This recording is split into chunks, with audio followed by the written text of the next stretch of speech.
Welcome to the Big Movement Podcast. If you're ready to create results and make huge strides in your business, finances, personal development, and health, then you're in the right place. Pushing past excuses and powering through procrastination can be a challenge alone. Here, you'll get the support, tools, and knowledge you need to get to the level you desire in your business and life. Let's get started with your host, Byron Ingram. And welcome to another episode of the podcast. And today we're talking about, can you hustle too much?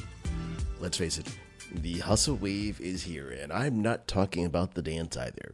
For many entrepreneurs, there's this immense pressure to work 18, 20-hour days, 6 or 7 days a week.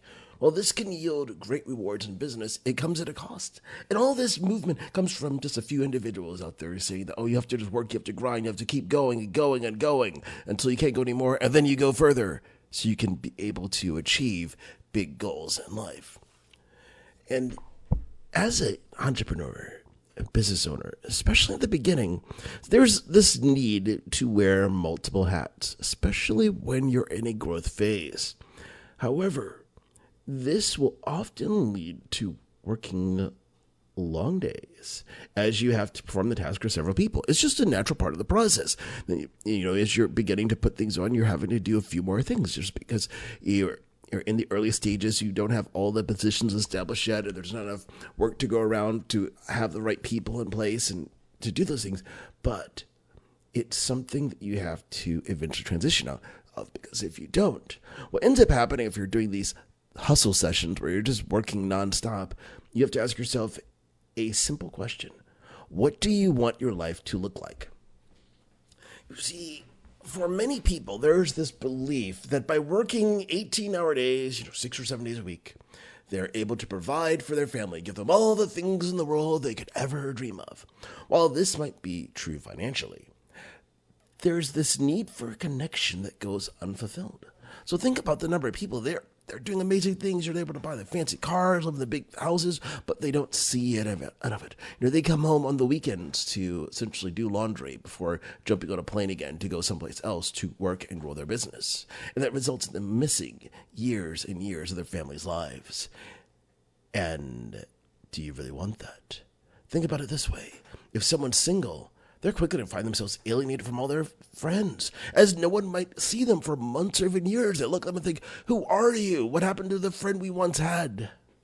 If someone has children, they're going to miss those important events throughout their lives and never truly build a relationship. Think about the number of times someone just worked away and they miss those important moments, like let's say their child walking for their first time, saying their first word, performing in the school play, playing, let's say throwing a winning touchdown if they're playing on, let's say, a football team in school, all those types of things because they're working and hustling and grinding because they have to provide for their family.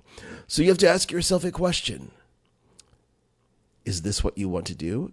And if not, there's another question you must ask.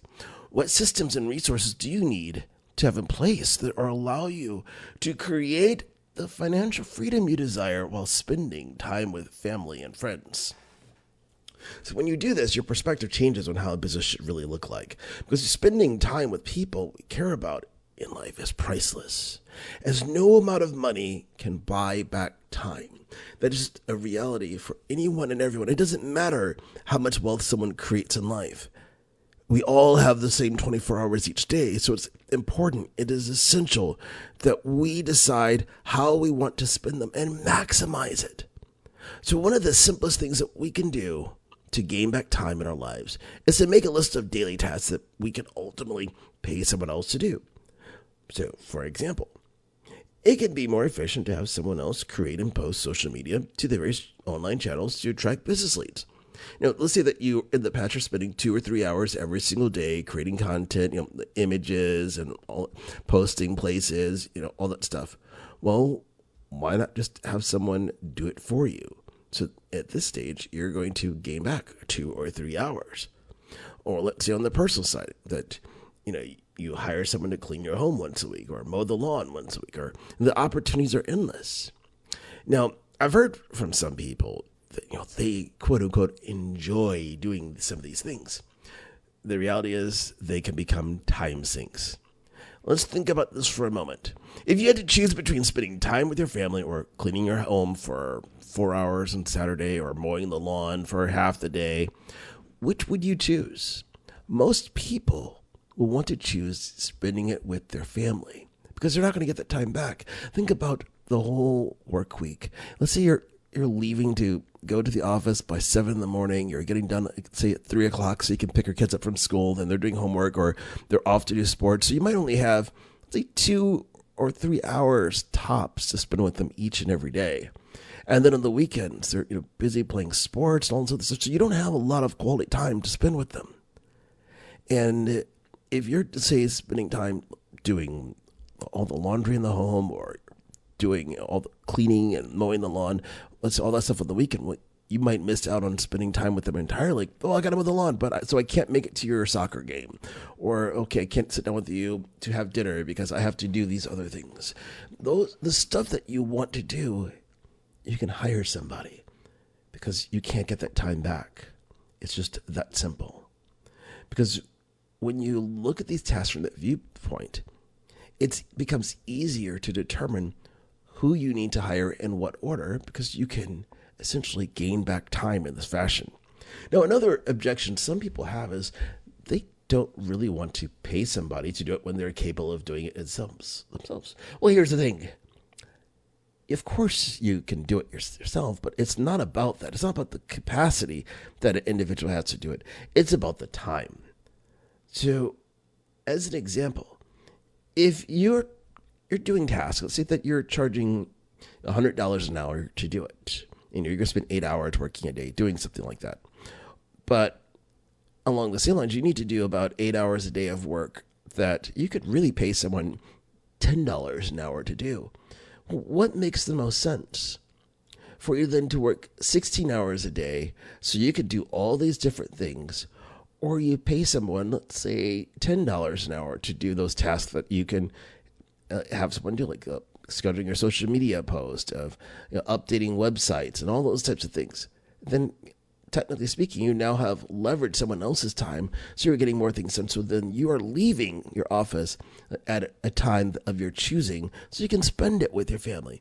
So this not only allows you to increase the amount of time that you have available to yourself, it also allows you to increase your revenue because you're focusing in on the things that are revenue generating activities as opposed to just the day-to-day maintenance tasks that ultimately you can hire someone else to do.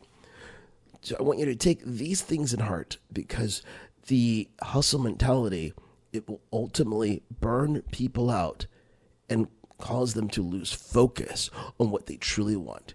If we want to really create the lifestyle that we want, we have to ask ourselves, how can we create an abundance mindset? Because with an abundance mindset, it's no longer about balance. Because balance, that means we're having to give up things in order to have something else.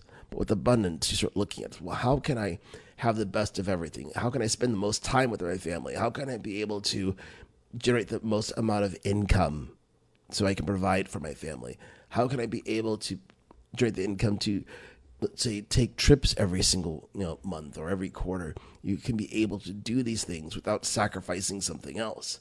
Then this results in you looking at your business structure, saying, all right, I need to hire these people here because then that allows me to go and focus on these tasks, which increase the revenue, which then allows me, one, to provide for their families, but then it allows me to provide for mine.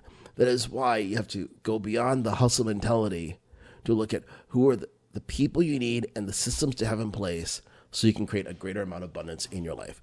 So I hope you found value in this episode today. Do me a huge favor, hit that like button, but then also share it because there's someone out there who's hustling 18 hours a day that needs to hear this message so they can start creating an abundance mindset and ultimately spend more time with their family and friends while creating the financial freedom in their life that they're working so hard to achieve.